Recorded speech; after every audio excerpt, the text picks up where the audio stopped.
The Road to Mecca. Muhammad Asad. 11 Jihad, Section 1-4.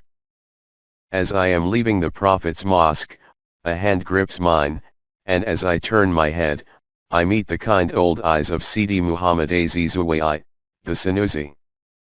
O my son, how glad I am to see thee after all these months. May God bless thy step in the blessed city of the Prophet. Hand in hand, we walk slowly over the cobbled street leading from the mosque to the main bazaar.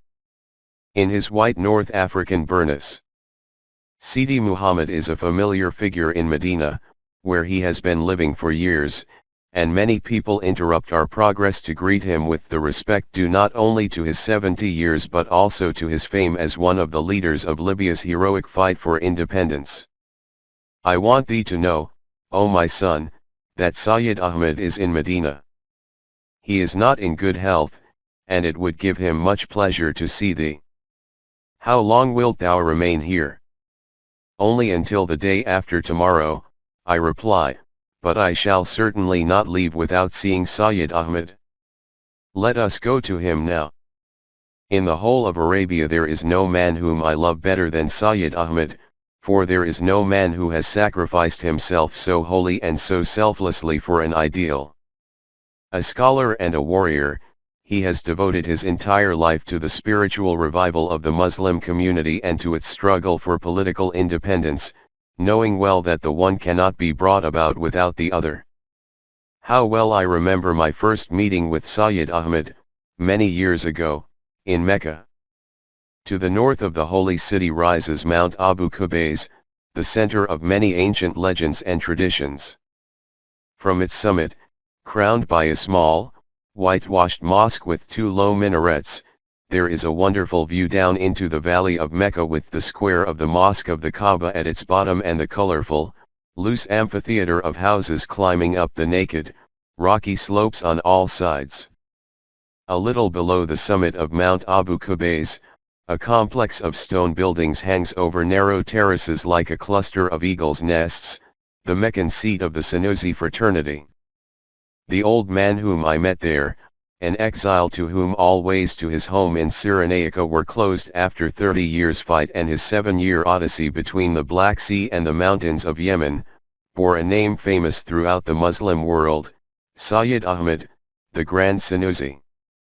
No other name had caused so many sleepless nights to the colonial rulers of North Africa, not even that of the great Abdul Qadir of Algeria in the 19th century, or of the Moroccan Abdul Karim who had been so powerful a thorn in the side of the French in more recent days.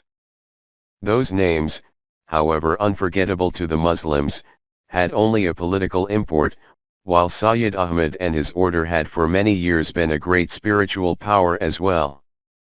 I was introduced to him by my Javanese friend Haji Agos Salim, who held a position of leadership in Indonesia's struggle for political emancipation and had come to Mecca on pilgrimage. When Sayyid Ahmed learned that I was a recent convert to Islam, he stretched out his hand toward me and said gently, "Welcome among thy brethren, O young brother of mine." Suffering was engraved on the beautiful brow of the aging fighter for faith and freedom. His face, with its little gray beard and sensually shrewd mouth between painful grooves, was tired, the lids fell heavily over the eyes and made them appear drowsy, the tone of his voice as soft and weighted with sorrow. But sometimes it flared up in him. The eyes assumed a glittering sharpness, the voice grew into resonance, and out of the folds of his white burnous an arm rose like an eagle's wing. Heir to an idea and a mission which, had it reached fulfillment, might have brought about a renaissance of modern Islam, even in the decay of age and illness and in the breakdown of his life's work, the North African hero had not lost his glow. He had the right not to despair. He knew that the longing after religious and political revival in the true spirit of Islam, which was what the Sanusi movement stood for, could never be wiped out of the hearts of the Muslim peoples. It was Sayyid Ahmed's grandfather, the great Algerian scholar Muhammad ibn Ali as-Sanusi, thus surnamed after the clan of Banu Sanas, to which he belonged, who in the first half of the century conceived the idea of an Islamic fraternity which might pave the way to the establishment of a truly Islamic commonwealth. After years of wandering and studying in many Arab lands, Muhammad ibn Ali founded the first Zawiyah, or lodge, of the Sunusi order at Mount Abu Qubays in Mecca and rapidly gained a strong following among the Bedouins of the Hijaz. He did not remain in Mecca, however, but returned to North Africa, ultimately to settle at Jakbub, an oasis in the desert between Cyrenaica and Egypt, from where his message spread like lightning all over Libya and far beyond. When he died in 1859, the Sunusi, as all members of the order came to be known, held sway over a vast state stretching from the shores of the Mediterranean deep into equatorial Africa and into the country of the Tuareg in the Algerian Sahara. The term state does not precisely describe this unique creation, for the Grand Sunusi never aimed at establishing a personal rule for himself or for his descendants. What he wanted was to prepare an organizational basis for a moral, social, and political revival of Islam. In accordance with this aim, he did nothing to upset the traditional tribal structure of the region. Nor did he challenge the nominal suzerainty over Libya of the Turkish Sultan, whom he continued to recognize as the Caliph of Islam, but devoted all his efforts to educating the Bedouins in the tenets of Islam, from which they had deviated in the past, and to bringing about among them that consciousness of brotherhood which had been envisaged by the Quran but had been largely obliterated by centuries of tribal feuding. From the many Zawiyahs which had sprung up all over North Africa, the Sunusi carried their message to the remotest tribes and wrought within a few decades an almost miraculous change among Arabs and Berbers alike. The old intertribal anarchy gradually subsided, and the once unruly warriors of the desert became imbued with a hitherto unknown spirit of cooperation. In the Zawiyahs their children received education, not only in the teachings of Islam but also in many practical arts and crafts that previously had been disdained by the warlike nomads. They were induced to drill more and better wells in areas which for centuries had lain barren, and under Sunusi guidance prosperous plantations began to dot the desert. Trade was encouraged, and the peace engendered by the Sunusi made travel possible in parts where in past years no caravan could move unmolested. In short, the influence of the order was a powerful stimulus to civilization and progress, while its strict orthodoxy raised the moral standards of the new community far above anything which that part of the world had ever experienced. Almost to a man, the tribes and their chieftains willingly accepted the spiritual leadership of the Grand Sunusi, and even the Turkish authorities in Libya's coastal towns found that the moral authority of the order made it vastly easier for them to deal with the once so difficult Bedouin tribes. Thus, while the order concentrated its efforts on a progressive regeneration of the indigenous people, its influence became in time almost indistinguishable from actual governmental power.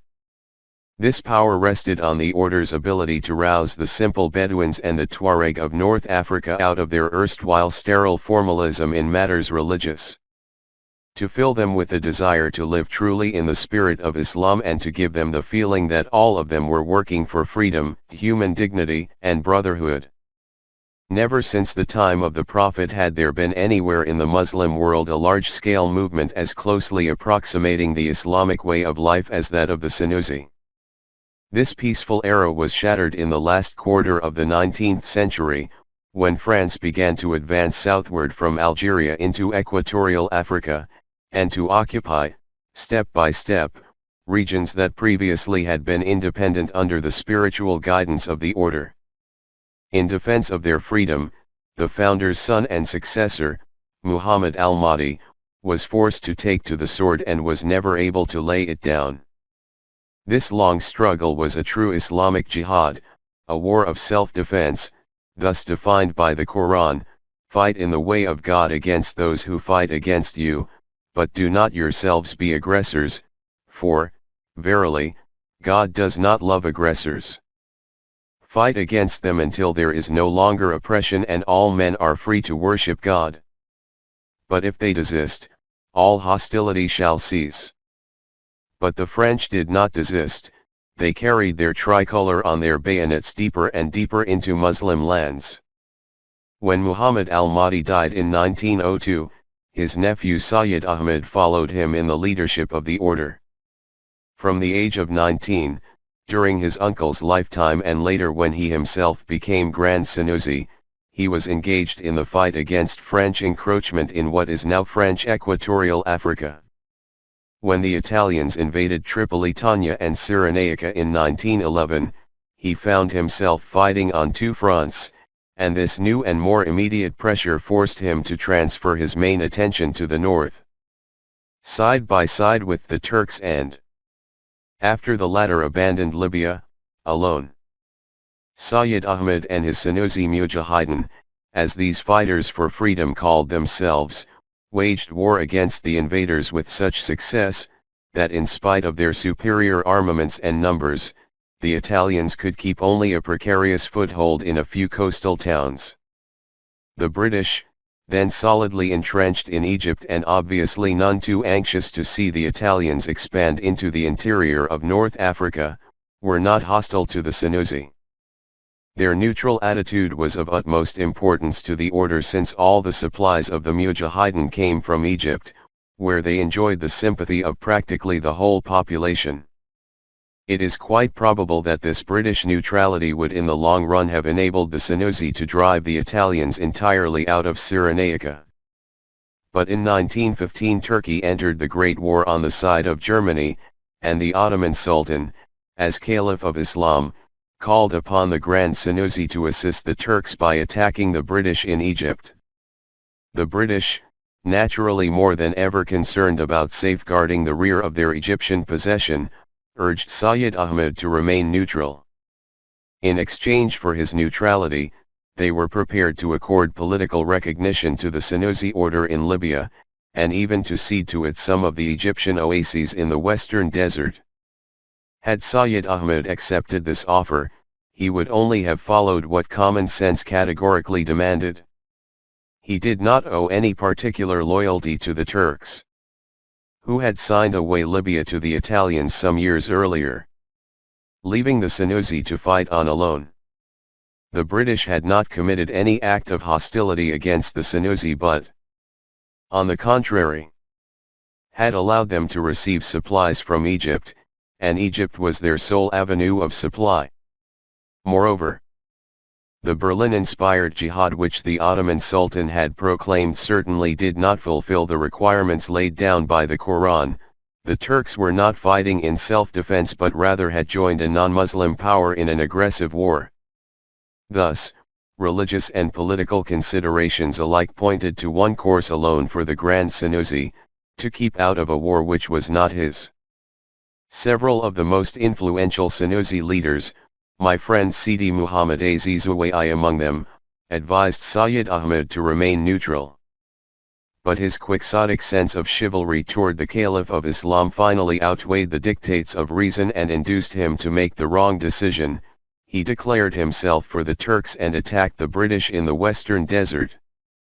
This conflict of conscience and its eventual outcome were the more tragic as in the case of Sayyid Ahmed there was not merely a question of personal loss or gain but also, possibly, of doing irreparable harm to the great cause to which his whole life, and the lives of 2 generations before him, had been devoted.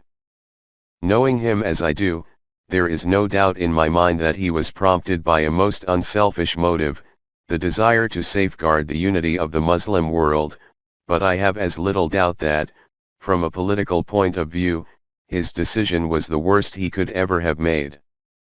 By waging war against the British, he sacrificed, without fully realizing it at the time, the entire future of the Senussi order. From then on, he was forced to fight on 3 fronts, in the north against the Italians, in the southwest against the French, and in the east against the British. In the beginning he met with some success. The British, hard pressed by the German-Turkish advance toward the Suez Canal, evacuated the oases in the western desert, which were immediately occupied by Sayyid Ahmed. Flying Senussi columns mounted on dromedaries, led by Muhammad Azizuwai, who in his wisdom had so strongly opposed this venture, penetrated to the vicinity of Cairo. At that moment, however, the fortunes of war suddenly shifted. The swift advance of the German-Turkish army was halted in the Sinai Peninsula and turned into a retreat. Shortly thereafter, the British counterattacked the Senussi in the western desert, reoccupied the frontier oases and wells, and thus cut off the sole supply route of the Mujahideen. The interior of Cyrenaica could not alone nourish a population engaged in a life-and-death struggle, and the few German and Austrian submarines that secretly landed arms and ammunition brought no more than token help. In 1917 Sayyid Ahmed was persuaded by his Turkish advisors to go by submarine to Istanbul and there arrange for more effective support. Before he left, he entrusted the leadership of the order in Cyrenaica to his cousin, Sayyid Muhammad al-Idris. Being of a more conciliatory disposition than Sayyid Ahmed, Idris almost at once attempted to come to terms with the British and the Italians. The British, who had disliked the conflict with the Senussi from the very beginning, readily agreed to make peace, and they exerted pressure on the Italians to do the same. Shortly afterward, Sayyid Idris was officially recognized by the Italian government as Amir of the Senussi, and was able to maintain a precarious quasi-independence in the interior of Cyrenaica until 1922. When it became obvious, however, that the Italians did not really mean to abide by their agreements but were bent on subjecting the entire country to their rule, Sayyid Idris, in protest, left for Egypt at the beginning of 1923, handing over leadership of the Senussi to a trusted old follower, Umar al-Mukhtar. The anticipated breach of agreements by the Italians followed almost immediately, and the war in Cyrenaica was resumed. Meanwhile in Turkey, Sayyid Ahmed met with disappointment after disappointment. It had been his intention to return to Cyrenaica as soon as he had achieved his purpose, but the purpose was never achieved. For, once in Istanbul, strange intrigues forced him to delay his return from week to week, from month to month. It would almost appear that the circles around the Sultan did not really desire the Senussi to succeed. The Turks had always been fearful lest one day the resurgent Arabs try to regain the leadership of the Muslim world. A victory of the Senussi would of necessity have heralded such an Arab resurgence and made the Grand Senussi, whose fame was almost legendary even in Turkey, the obvious successor to the Caliphate. That he himself had no such ambitions did not assuage the suspicions of the High Porte, and although he was treated with utmost respect and all honors due to his position, Sayyid Ahmed was politely but effectively detained in Turkey. The Ottoman breakdown in 1918 and the subsequent occupation of Istanbul by the Allies signaled the end of his misplaced hopes, and at the same time closed all avenues of return to Cyrenaica. But the urge to work for the cause of Muslim unity did not allow Sayyid Ahmed to remain inactive. As the Allied troops were landing at Istanbul, he crossed over to Asia Minor to join Kemal Ataturk, then still known as Mustafa Kemal, who had just begun to organize the Turkish resistance in the interior of Anatolia.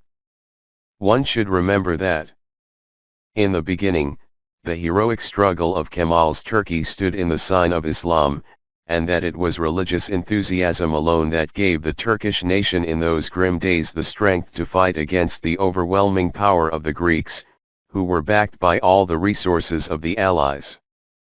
Placing his great spiritual and moral authority in the service of the Turkish cause, Sayyid Ahmed traveled tirelessly through the towns and villages of Anatolia, calling upon the people to support the Ghazi, or defender of the faith, Mustafa Kemal.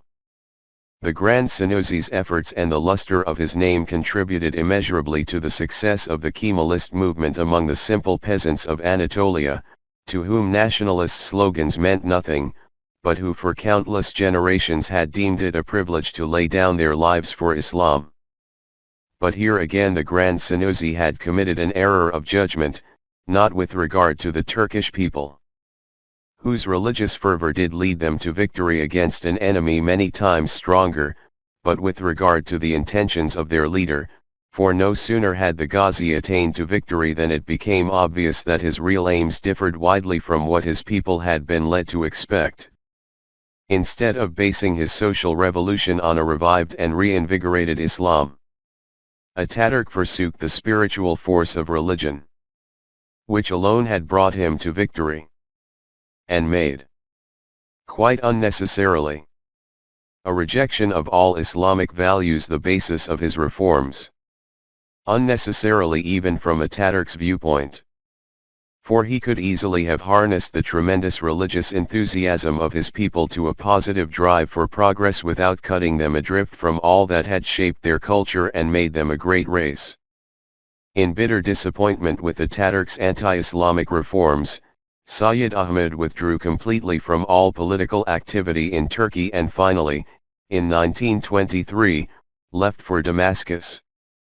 There, in spite of his opposition to Ataturk's internal policies, he tried to serve the cause of Muslim unity by attempting to persuade the Syrians to reunite with Turkey.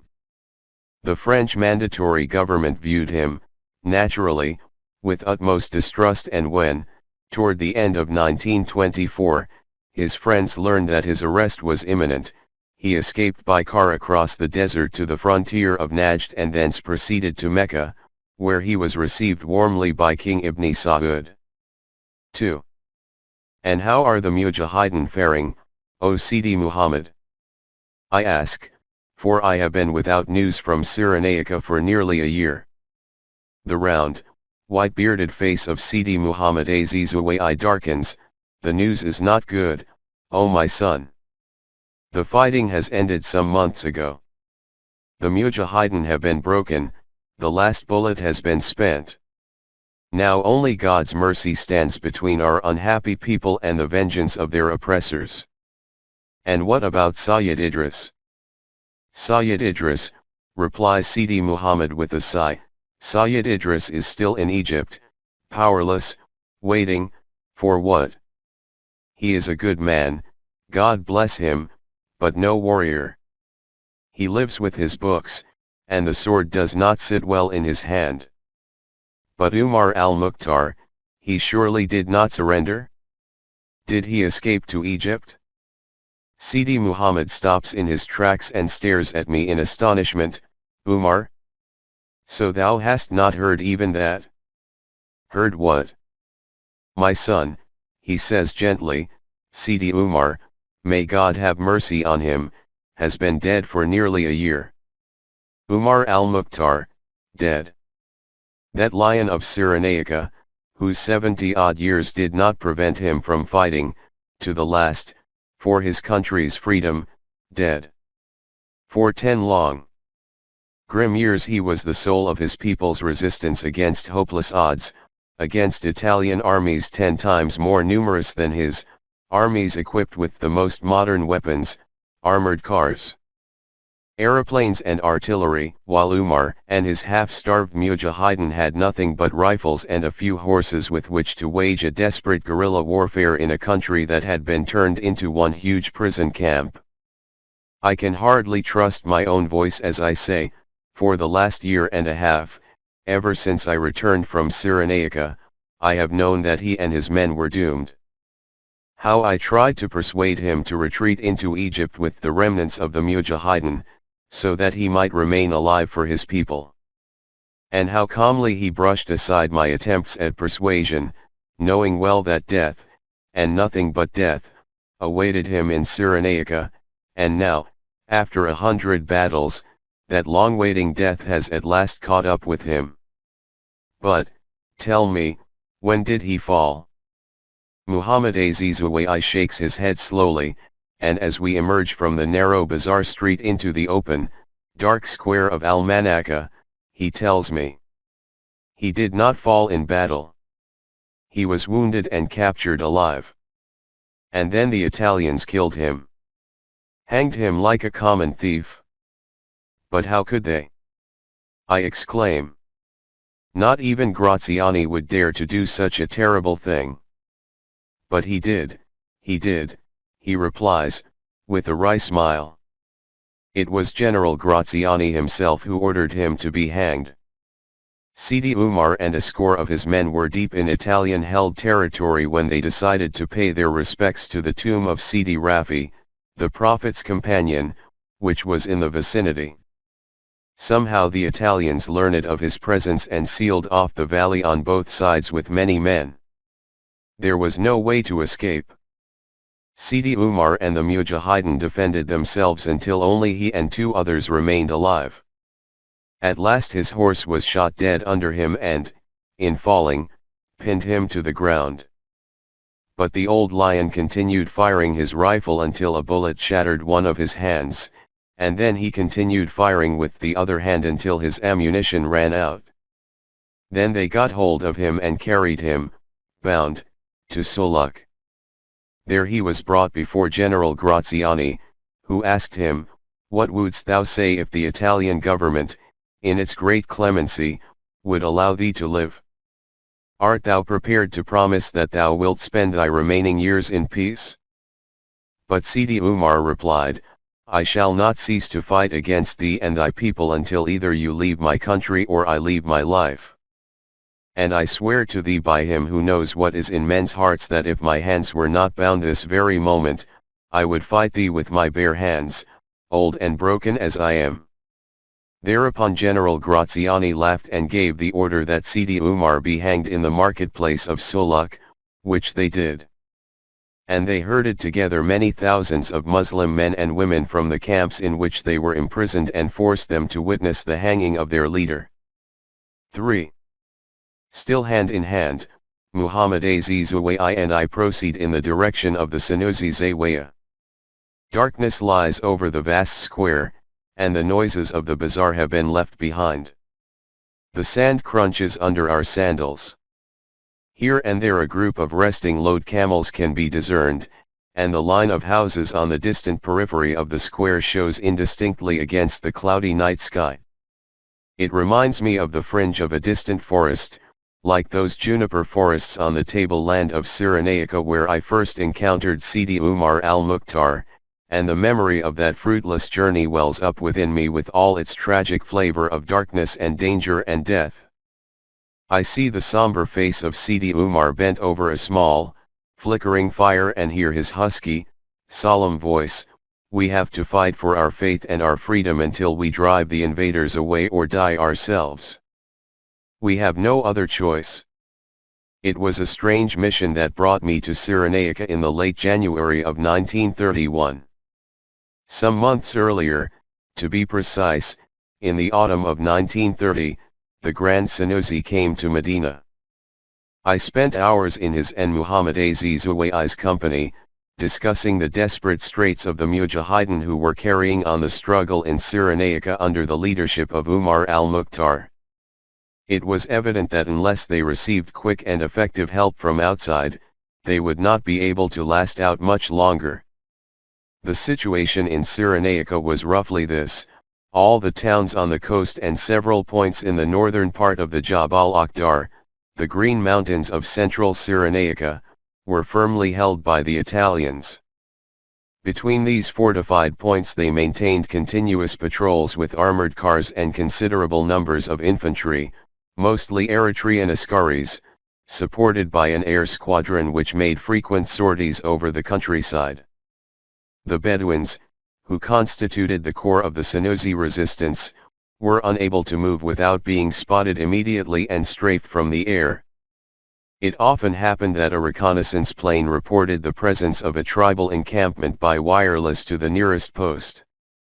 And while the machine guns of the plane prevented the people from dispersing, a few armored cars would come up, driving straight through tents, camels and people, indiscriminately killing everyone within range, men, women, children, and cattle, and whatever people and animals survived were herded together and driven northward into the huge barbed wire enclosures which the Italians had established near the coast. At that time, toward the end of 1930, about 80,000 Bedouins, together with several 100,000 head of cattle, are herded together into an area which did not provide sufficient nourishment for a quarter of their number. In result, the death rate among man and beast was appalling. In addition to this, the Italians were erecting a barbed wire barrier along the Egyptian border from the coast southward to Jakbub in order to make it impossible for the guerrillas to obtain supplies from Egypt.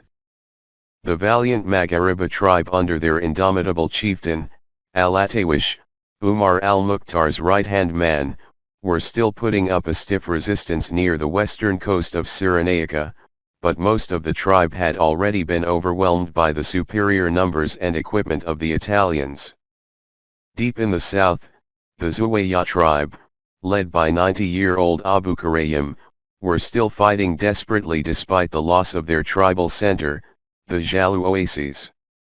Hunger and disease were decimating the Bedouin population in the interior. All the fighting forces which Sidi Umar could deploy at any one time amounted to hardly more than 1,000 men. This, however, was not entirely due to lack of men.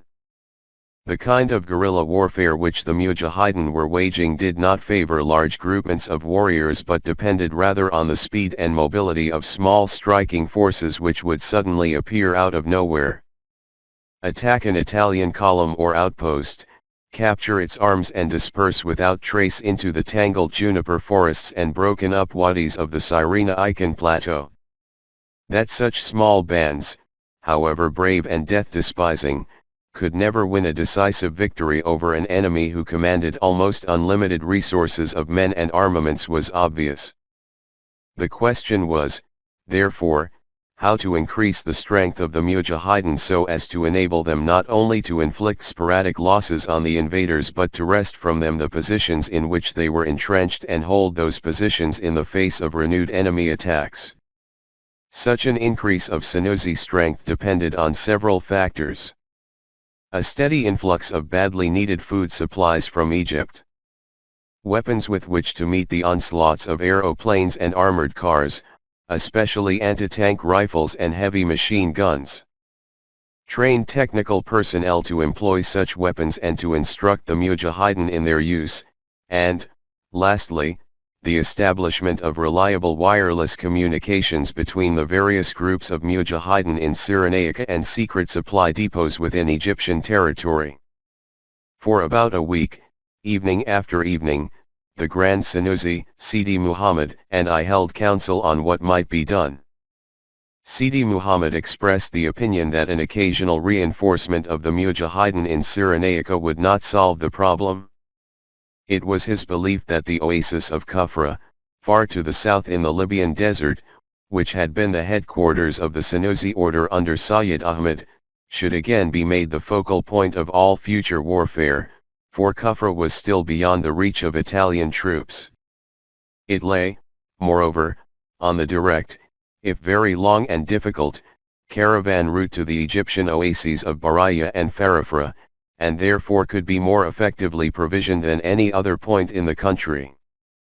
It could also be made a rallying center for the many thousands of Cyrenaican refugees who were living in camps in Egypt, and thus form a steady reservoir of manpower for Sidi Umar's guerrilla forces in the north. Properly fortified and equipped with modern weapons, Kufra could hold off machine gun attacks by low-flying aircraft, while bombing from great heights would not really endanger such a widely dispersed group of settlements.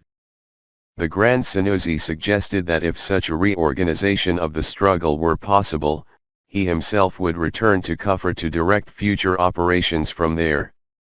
I, for my part, insisted that for the success of such a plan it was imperative for Sayyid Ahmed to re-establish good relations with the British, whom he had so bitterly, and so unnecessarily, antagonized by his attack on them in 1915. Such an improvement of relations might not be impossible. For Britain was not very happy about Italy's expansionist mood, especially now that Mussolini was trumpeting to all the world his intention of re-establishing the Roman Empire on both shores of the Mediterranean, and was casting covetous glances on Egypt as well. My deep interest in the fate of the Senussi was due not only to my admiration of the extreme heroism in a righteous cause. What concerned me even more was the possible repercussion of a Senussi victory on the Arab world as a whole. Like so many other Muslims, I had for years pinned my hopes on Ibn Saud as the potential leader of an Islamic revival. And now that these hopes had proved futile, I could see in the entire Muslim world only one movement that genuinely strove for the fulfillment of the ideal of an Islamic society, the Senussi movement, now fighting a last-ditch battle for survival. And it was because Sayyid Ahmed knew how intensely my own emotions were involved with the Senussi cause that he now turned to me and, looking straight into my eyes, asked, "Wouldst thou, O Muhammad, go to Cyrenaica on our behalf and find out what could be done for the Mujahideen? Perhaps thou wilt be able to see things with clearer eyes than my people can." I looked back at him and nodded, without a word. Although I was aware of his confidence in me and, therefore, not completely surprised by his suggestion, it nevertheless took my breath away. The prospect of an adventure of such magnitude exhilarated me beyond words, but what thrilled me even more was the thought of being able to contribute something to the cause for which so many other men had given their lives. Sayyid Ahmed reached toward a shelf above his head and drew out a copy of the Quran wrapped in a silken cloth. Placing it on his knees, he took my right hand between both of his and laid it on the book. "Swear, O Muhammad, by him who knows what is in the hearts of men, that thou wilt always keep faith with the Mujahideen." I took the oath, and never in my life have I been surer of what I pledged than at that moment. The mission which Sayyid Ahmed entrusted to me required extreme secrecy. Since my relations with the Grand Senussi were well known and could not have escaped the notice of the foreign missions in Jeddah, it was not advisable to travel openly to Egypt and run the risk of being trailed there. My recent uncovering of the intrigues behind Faisal ad-Dawish's rebellion had certainly not enhanced my standing with the British. And it was only too probable that they would watch me closely from the moment I set foot on Egyptian soil. We decided, therefore, that even my going to Egypt should be kept in the dark. I would cross the Red Sea in one of those Arabian sailing ships and land surreptitiously, without passport or visa, at some secluded point on the coast of Upper Egypt.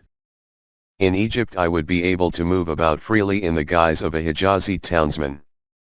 For the many Meccans and Medinesa who went there in pursuit of trade or in search of prospective pilgrims were a familiar sight in Egyptian towns and villages, and as I spoke the Hijazi dialect with perfect ease, I could pass anywhere for a native of one of the two holy cities. Several weeks of preparation were required to complete the arrangements which involved secret exchanges of letters with Sidi Umar in Cyrenaica as well as with Senussi contacts in Egypt. And so, it was only in the first week of January 1931, that Zaid and I made our way out of the Hijazi port town of Yanbu to a little frequented part of the shore. It was a moonless night, and walking over the uneven path in sandals was most unpleasant. Once, when I stumbled, the butt of the lugger pistol tucked under my Hijazi kaftan struck my ribs, and this brought vividly to my mind the dangerous nature of the adventure on which I was embarking. Here I was, walking toward a rendezvous with an obscure Arabian skipper who was to take me in his dhow across the sea and land me secretly somewhere on the Egyptian coast. I had no papers with me which could betray my identity, and so, if I were caught in Egypt, it would not be an easy matter to prove who I was. But even the risk of spending a few weeks in an Egyptian jail was nothing as compared with the dangers that lay farther ahead. I would have to make my way across the entire width of the western desert, avoiding detection by Italian spotter planes and possibly also armored car patrols, into the heart of a country in which only weapons spoke. Why was I doing this? I asked myself. Although danger was not unknown to me, I had never sought it out for the sake of a possible thrill. Whenever I had gone into it, it was always in response to urges, conscious or unconscious, connected in a very personal way with my own life. Then what about the present undertaking? Did I really believe that my intervention could turn the tide in favor of the Mujahideen? I wanted to believe it, but in my innermost I knew that I was setting out on a quixotic errand. Then why, in God's name, was I risking my life as I had never risked it before, and with so little promise ahead? But the answer was there before the question was even consciously formulated. When I had come to know Islam and accepted it as my way of life, I had thought that all my questioning and searching had come to an end. Only gradually, very gradually, did I become aware that this was not the end.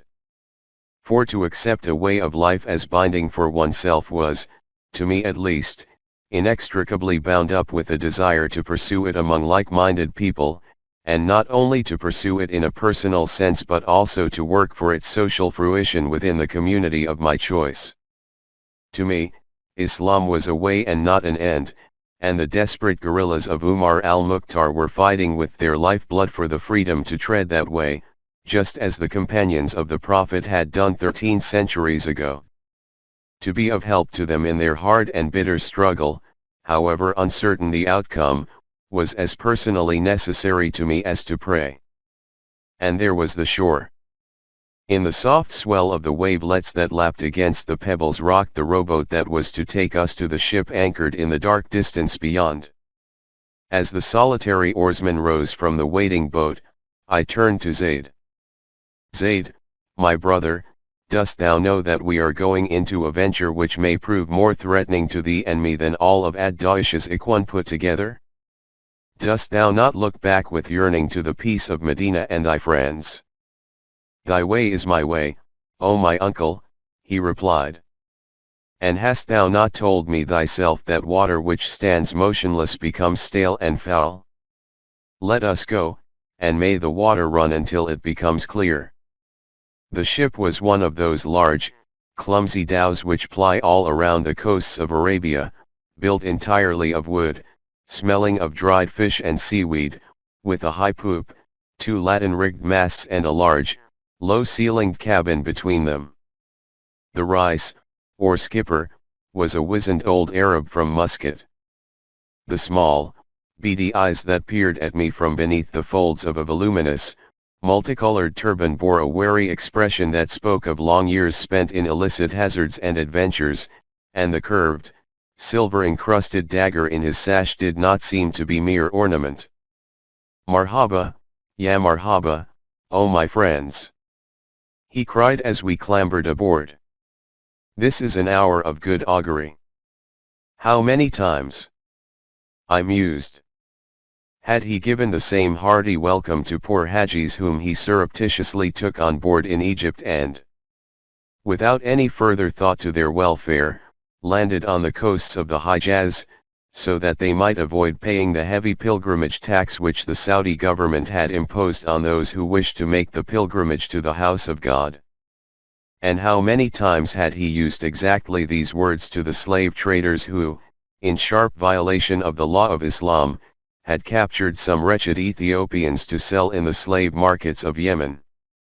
But then, I consoled myself, the experience which our Rais must have gained, however questionable its background, could be only to our advantage, for he knew his way around the Red Sea as few other sailors did, and could be relied upon to set us down on a safe shore. And indeed, 4 nights after we had embarked on the dhow, we were landed, again in the small rowboat, north of the port of Qusair on the coast of Upper Egypt. To our astonishment, the Rais refused to accept payment, for, he said with a grin, I have been paid by my masters. May God be with you. As I had expected, it was not difficult to make ourselves inconspicuous in Qusair, for the town was accustomed to seeing men in Hijazi garb. On the morning after our arrival, we booked seats in a ramshackle bus bound for Asiyut on the Nile.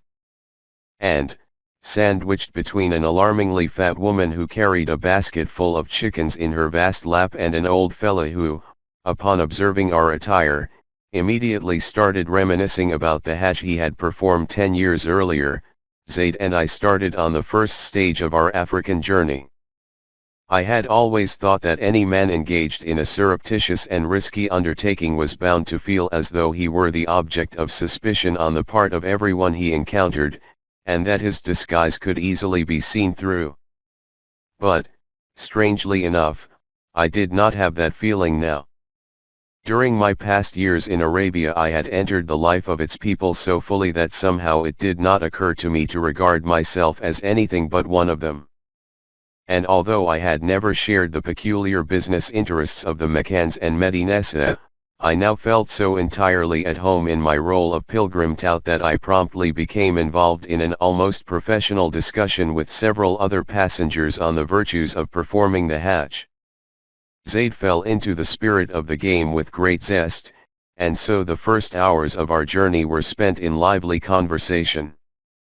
After changing to a train at Asad, we finally arrived at the small town of Bani Suef and went straight to the house of our Sanusi contact, Ismail Adh Hibi, a short, stout man of merry countenance, speaking the resonant Arabic of Upper Egypt. Being only a clothier of moderate means, he was not one of the notables of the town, but his allegiance to the Sanusi order had been proved on many occasions, and his personal devotion to Sayyid Ahmed made him doubly trustworthy.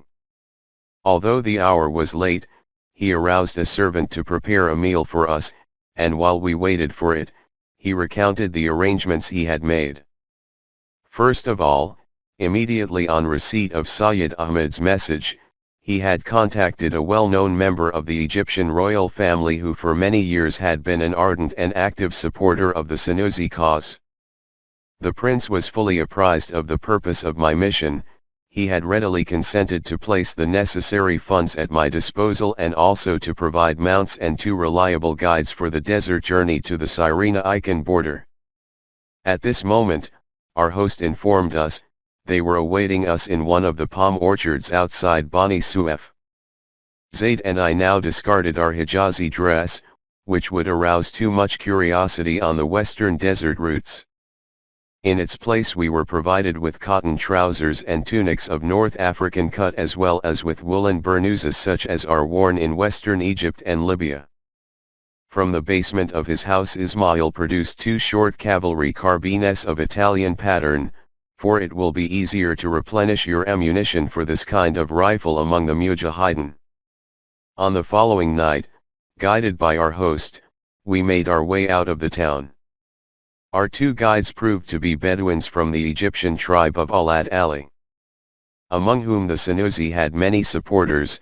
One of them, Abdullah, was a vivacious young man who had participated a year earlier in the fighting in Cyrenaica and could thus give us a good deal of information about what we might expect there. The other, whose name I have forgotten, was a gaunt, morose fellow who spoke only rarely but showed himself no less trustworthy than the more personable Abdullah. The 4 camels they had with them, strong, speedy dromedaries of Bisharan breed, had obviously been chosen for their quality. They carried saddles not much different from those to which I had been accustomed in Arabia. As we were to move rapidly, without long halts, cooked food would be out of the question most of the way. Consequently, our provisions were simple, a large bag full of dates and a smaller bag filled to bursting with hard, sweetened biscuits made of coarse wheat flour and dates, and 3 of the camels had waterskins attached to their saddles. Shortly before midnight, Ismail embraced us and invoked God's blessing on our enterprise. I could see that he was deeply moved.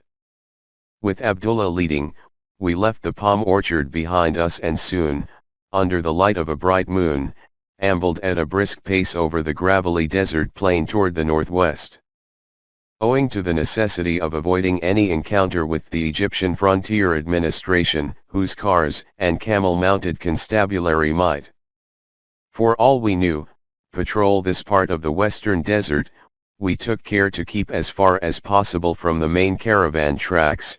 But as almost all traffic between Baraya and the Nile Valley went via Fayyum, far to the north, the risk was not too great. During the first night out we covered about 30 miles and stopped for the day in a clump of tamarisk bushes. On the second and following nights we did much better, so that before dawn of the fourth day we arrived at the rim of the deep depression within which lay the oasis of Baraya. While we encamped under cover of some boulders outside the oasis, which consisted of several separate settlements and plantations, the chief of them being the village of Baywatai, Abdullah made his way on foot down the steep, rocky incline into the palm-covered depression to seek out our contact man at Baywatai. He would not be able to return before nightfall, and so we lay down to sleep in the shadow of the rocks, a pleasant rest after the strain and cold of our night-long ride. Nevertheless, I did not sleep much, for too many ideas occupied my mind. Ruminating on our plans, it seemed to me that it would not be too difficult to maintain a permanent line of communications between Bani Suef and Baraya. Even large caravans would be able, I was certain, to proceed undetected between these 2 points if sufficient care was taken. Despite the fact that a frontier administration post was situated at Baywatai, we could see its white buildings from our hiding place above the oasis. It might be possible to establish a secret wireless transmitter in one of the more isolated villages in the south of Baraya. On this point I was reassured some hours later by Abdullah and the old Berber, our contact man, who accompanied him. It appeared that, on the whole, the oasis was only loosely supervised by the government, and what was even more important, the population was overwhelmingly pro-Sanusi. 5 more nights of strenuous riding. First over gravel and broken ground and then through flat sand dunes.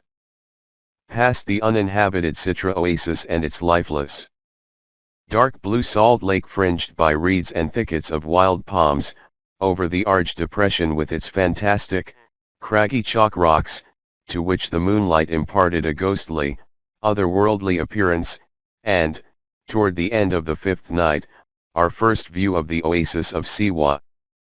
For years it had been one of my most cherished desires to visit this remote oasis which once had been the seat of an Ahriman temple and an oracle famous throughout the ancient world, but somehow my desire had never been fulfilled. And now it lay before me in the rising dawn, a vast expanse of palm groves surrounding a solitary hill on which the houses of the town, rooted in the rock-like cave dwellings, rose tier upon tier toward a tall, conical minaret that topped the flat summit. It was a bizarre conglomeration of crumbling masonry such as one might behold in a dream. I was seized with an urge to enter its mysterious confines and to wander through lanes that had witnessed the times of the pharaohs, and to see the ruins of the temple in which Croesus, king of Lydia, heard the oracle that spelled his doom, and the Macedonian Alexander was promised conquest of the world. But once again my longing was to remain unfulfilled. Although so near, the town of Siwa must needs remain closed to me. To visit a place so remote from contacts with the outer world and so unaccustomed to strangers that every new face was bound to be noticed at once would indeed have been foolhardy. For, situated almost on the Libyan border, Siwa was most closely watched by the frontier administration and also, beyond any doubt, full of informers in Italian pay. And so, regretfully consoling myself with the thought that it was not my portion to see it on this trip, I dismissed Siwa from my mind. We skirted the town in a wide circle to the south and finally made camp in a grove of wild palms. Without allowing himself to rest, for we had no intention of stopping so close to the border any longer than was absolutely necessary, Abdullah immediately rode off to the neighboring hamlet to find the man whom Sayyid Ahmed had entrusted with seeing us across the frontier. After a few hours, he returned with the 2 new guides and the 4 fresh camels that were to take us onward. The guides, Bara-sa Bedouins from the Jabal Akhtar, were Umar al-Mukhtar's men, sent especially by him to lead us through the gap between the Italian-occupied oases of Jakbub and Jalu onto the Cyrena Ican Plateau, where I was to meet Umar. Abdullah and his friend took leave of us to return to their village in Egypt, and under the guidance of the two mujahideen, Khalil and Abdur Rahman, we started on our week's trek across the almost waterless desert steppe that gently ascends toward the Jabal Akhdar. It was the hardest desert journey I had ever experienced. Although there was not much danger of discovery by Italian patrols if one took care to hide in daytime and travel only by night, the necessity of avoiding the widely spaced wells made the long march a nightmare.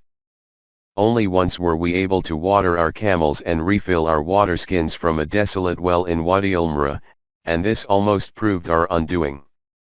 We had arrived at the well later than we had expected. In fact, dawn was breaking when we started to draw water for the animals, and the sun stood above the horizon when we finished. We had still, as Khalil told us, 2 good hours to go before we would reach the rocky depression that was to be our hiding place for the day. But hardly had we resumed our march when the ominous drone of an aeroplane broke the desert silence, and a few minutes later a small monoplane appeared over our heads, banked steeply, and began to circle in a steadily lowering spiral. There was no place to take cover, and so we jumped down from the camels and scattered. At that moment the pilot opened fire with his machine gun. "Down, down on the ground!" I shouted. "Don't move, play dead." But Khalil, who must have experienced many such encounters in his long years with the Mujahideen, did not play dead. He lay down on his back, his head against a boulder, and, resting his rifle on one raised knee, started firing at the oncoming plane, not at random, but taking careful aim before every shot, as if at target practice. It was an extremely daring thing to do, for the plane went straight for him in a flat dive, spraying the sand with bullets. But one of Khalil's shots must have hit the plane, for suddenly it swerved, turned its nose upward and rapidly gained altitude. The pilot had probably decided that it would not be worthwhile to shoot up 4 men at the risk of his own safety. He circled once or twice above us, and then disappeared toward the east, in the direction of Jakbub. "Those Italian sons of dogs are cowards," Khalil announced calmly as we reassembled. "They like to kill, but they do not like to expose their own skins too much." None of us had been injured, but Abdur Rahman's camel was dead. We transferred his saddlebags to Zaid's animal, and henceforth he rode pillion behind Zaid. 3 nights later we reached the juniper forests of the Jabal Akhdar and gratefully exchanged our exhausted camels for the horses that had been waiting for us at a secluded spot in the custody of a group of mujahideen. From now on the desert lay behind us. We rode over a hilly, rocky plateau crisscrossed by innumerable dry stream beds and dotted with juniper trees which in places formed almost impenetrable thickets. This wild and pathless land in the heart of Italian-occupied territory was the hunting ground of the Mujahideen. 4 more nights brought us to Wadi at-Taban, the Valley of the Tired One, as it was most appropriately named, where we were to meet Umar al-Mukhtar. Safely ensconced in a thickly wooded gully, with our horses hobbled in the lee of a rock, we awaited the coming of the lion of the Jabal Akhdar. The night was cold and starless and filled with a rustling silence. It would still be some hours until Sidi Umar arrived, and as the night was exceedingly dark, our 2 Barasa Bedouins saw no reason why we should not replenish our supply of water from the wells of Bouletin Sfaya, a few miles to the east. True, there was a fortified Italian post less than half a mile from Bouletin Sfaya. "But," said Khalil, "those curs will not dare to leave their walls in so dark a night." Thus Khalil, accompanied by Zaid, set out on horseback with 2 empty water skins, having wrapped rags around the hooves of their horses to prevent any sound on the rocky ground. They disappeared into the darkness while Abdur Rahman and I huddled together for warmth against the low rocks. It would have been too risky to light a fire. After an hour or so, some twigs crackled among the junipers, A sandal struck softly against a stone. My companion, instantly alert, stood straight for a while, the rifle in his hands, and peered into the darkness.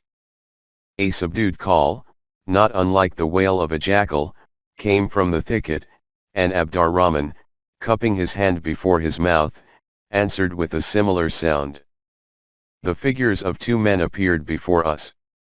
They were on foot and carried rifles. When they came closer, one of them said, "The way of God," and Abdurrahman replied, "There is no might and no power beside him," which seemed to be a kind of password.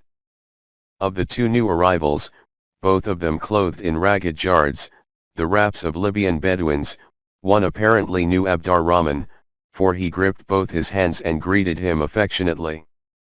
I was introduced, and the two mujahideen clasped hands with me in turn. One of them said, "May God be with thee. Sidi Umar is coming." We stood listening. After perhaps 10 minutes, the twigs again crackled in the juniper bushes and 3 more men emerged from the shadows, each from a different direction, converging upon us with rifles ready. When they had convinced themselves that we were indeed those whom they expected to meet, they immediately fanned out into the thicket, again in different directions, obviously intending to keep good watch over their leader's safety. And then he came, riding a small horse whose hooves were muffled in cloth. 2 men walked on each side and several more followed him. When he reached the rocks by which we were waiting, one of his men helped him to dismount, and I saw that he moved with difficulty.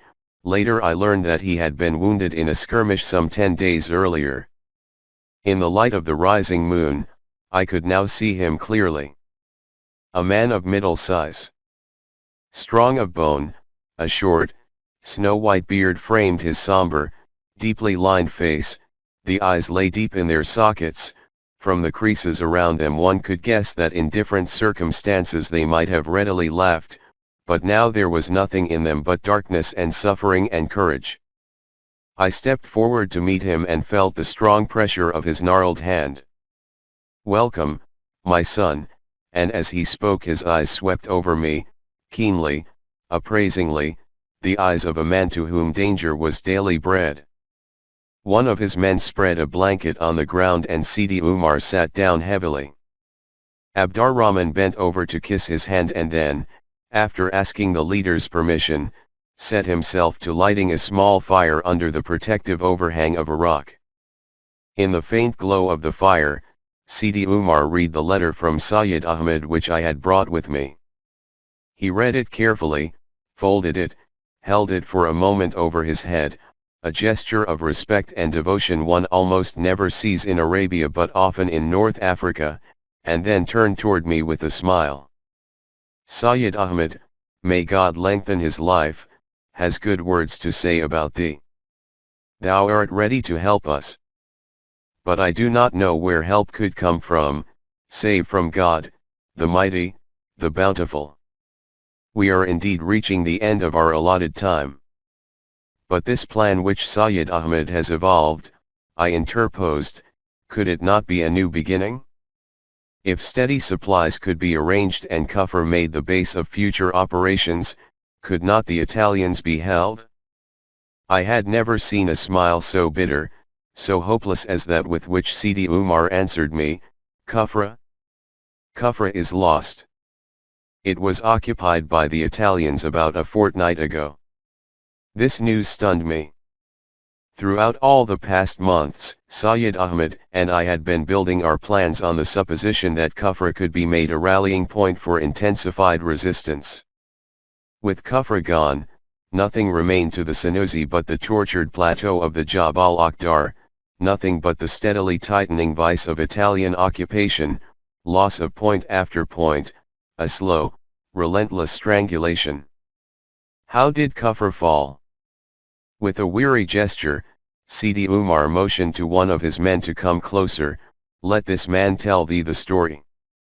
He is one of the few who have escaped from Kufra. He came to me only yesterday." The man from Kufr sat down on his haunches before me and pulled his ragged burnous around him.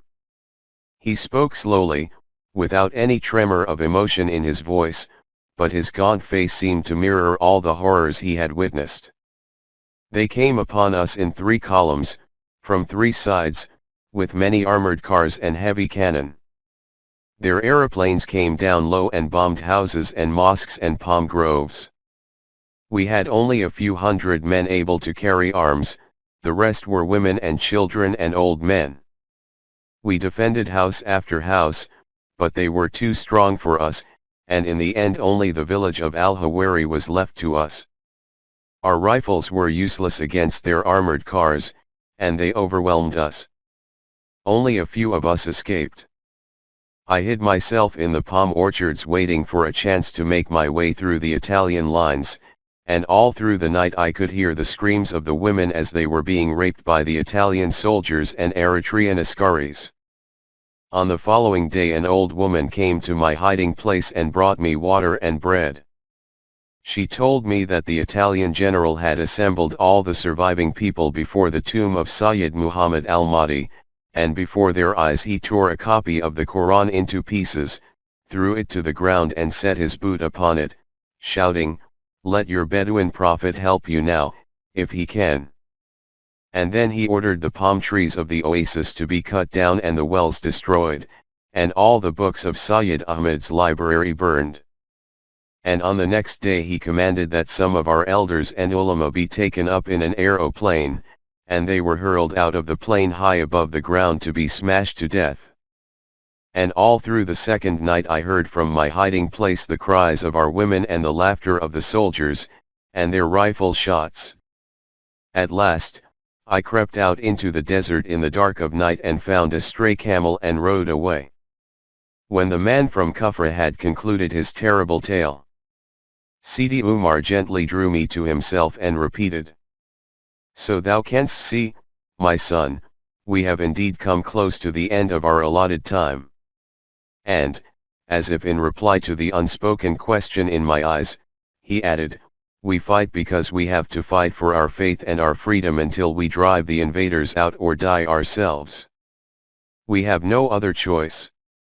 To God we belong and unto Him do we return. We have sent away our women and children to Egypt, so that we should not have to worry about their safety when God wills us to die." A muffled drone became audible somewhere in the dark sky. With almost a reflex movement, one of Sidi Umar's men threw sand on the fire. The plane, no more than a vague shape against the moonlit clouds, passed fairly low over us on its eastward flight, and the sound of its engine slowly died away. "But, Sidi Umar," I said, "would it not be better for thee and thy mujahideen to withdraw into Egypt while there is still a way open? For in Egypt it would perhaps be possible to bring together the many refugees from Cyrenaica and to organize a more effective force. The struggle here ought to be halted for a time, so that the people might regain some of their strength. I know that the British in Egypt are not too happy at the thought of having a strong Italian position on their flank. God knows, they might perhaps close their eyes to your preparations if you could convince them that you do not regard them as enemies. No, my son, it is too late for that.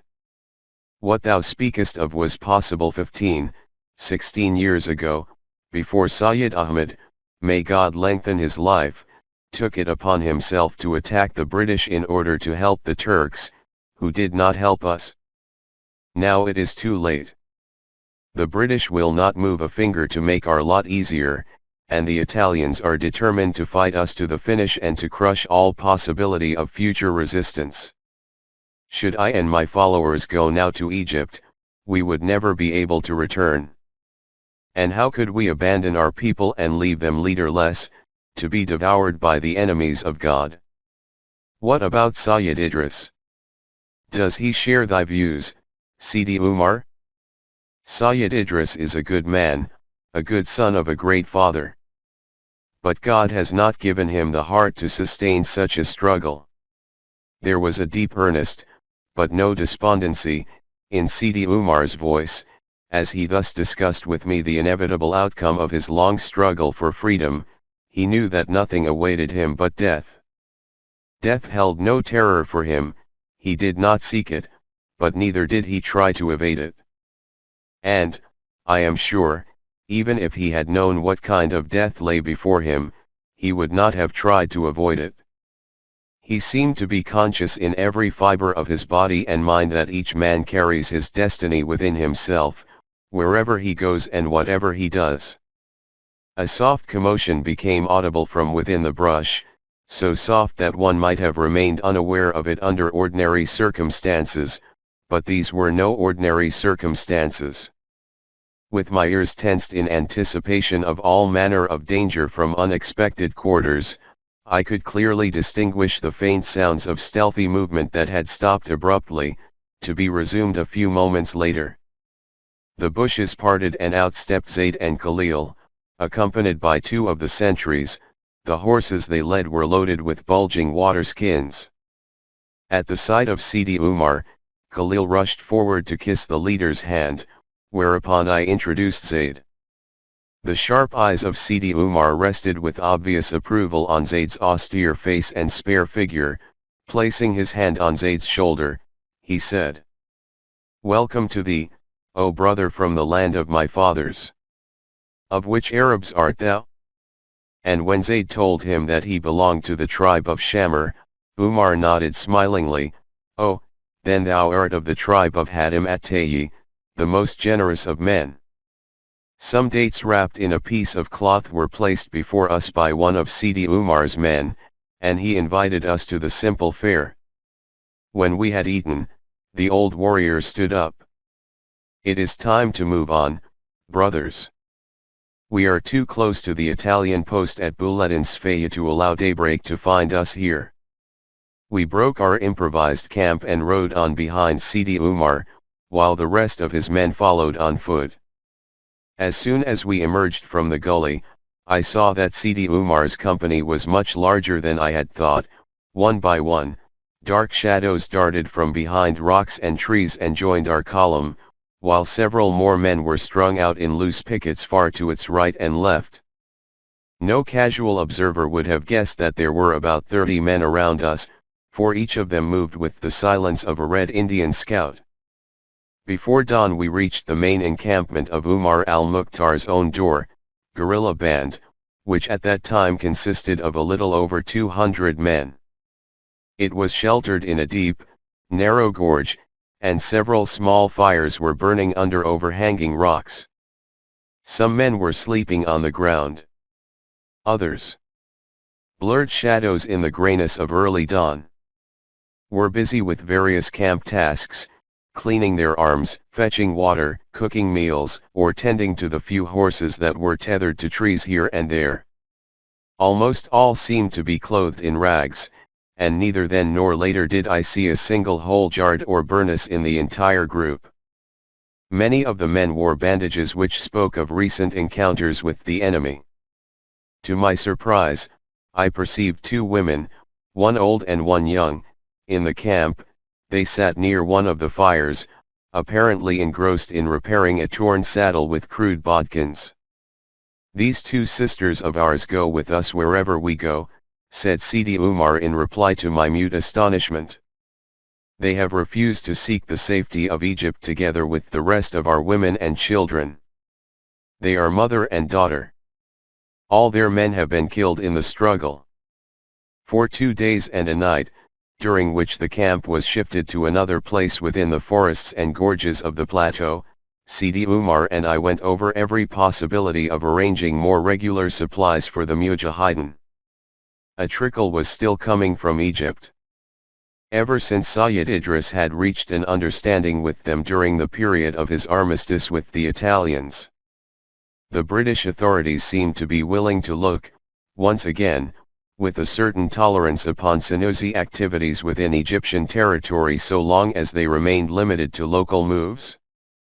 In particular, they took no official notice of the small groups of warriors who occasionally succeeded in breaking through the Italian lines and came to Salem, the nearest Egyptian town on the coast, to sell their war booty, mostly Italian mules, in exchange for badly needed food stores.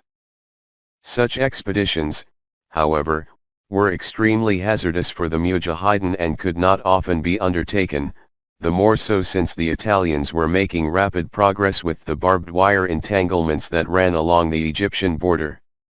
Sidi Umar agreed with me that the only alternative could be a supply route along the way I had come, with secret depots in the Egyptian oases of Baraya, Farafra, and Siwa, but he was very doubtful whether the scheme could long elude the vigilance of the Italians. Umar's apprehensions proved only too well founded. A few months later one such supply caravan did reach the Mujahideen, but was spotted by the Italians while passing through the gap between Jakbub and Jalu. Soon afterward a fortified Italian post was established at Bertarfai, about halfway between the two oases, and this, in addition to almost continuous air patrols, made further enterprises of this kind far too risky. I had now to think of my return. Not being very keen on retracing the long, arduous trail I had pursued on my westward journey, I inquired of Sidi Umar whether any shorter route was feasible. There was, he told me, but a dangerous one, through the barbed wire entanglements, to Salem. As it happened, a band of Mujahideen were ready to set out on a venture of this kind in order to bring flour from Salem. If I wanted, I could join them. I decided that I wanted. Zayd and I took leave of Umar al-Mukhtar, never to see him again. Less than 8 months later he was captured and executed by the Italians. After about a week's march, only by night, over the rough terrain and through the juniper thickets of the eastern Jabal Akhdar, our band of some 20 men reached the Egyptian-Cyrenaican border near the point where we planned to make our breakthrough. This point had not been selected at random. Although the barbed wire barrier already covered the greater part of the frontier, it was in those days not quite completed. At some places, as here, there was only a single entanglement about 8 feet high and 4 feet wide, while in other places there were already as many as 3 separate rows strung in heavy, multiple coils over poles embedded in concrete foundations. The spot we had chosen was only half a mile or so from a fortified outpost in which, we knew, there were armored cars as well, but it had been a choice between this sector of the border or another which might perhaps be less well fortified but guarded by a double or even triple line of wire. Arrangements had been made for us to be met a few miles inside Egyptian territory by Senussi supporters with transport animals. Thus, it would not be necessary to endanger our own horses. They were sent back in the charge of a few of the Mujahideen, while the rest, Zayd and I among them, approached the wire on foot shortly before midnight. Darkness was our only protection, for the Italians had cut down all trees and bushes along the frontier. With pickets posted at a distance of several hundred yards to the north and south, 6 of our men, armed with wire cutters and heavy leather gloves captured in previous raids on Italian working parties, crept forward on all fours. We others covered their advance with our rifles. It was a tense moment. Straining my ears for the slightest sound, I could hear only the crunch of gravel under the weight of the advancing bodies and the occasional call of a night bird. Then came the screech of the first shears biting into the wire. It sounded like an explosion to my ears, followed by a subdued staccato of snapping metal strands. Snap, snap, snap.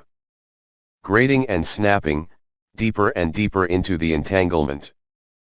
Another bird call broke through the night, but this time it was not a bird but a signal from one of our pickets in the north announcing the approach of danger. And almost at the same moment we heard the drone of a motor coming toward us. A searchlight swept obliquely into the air.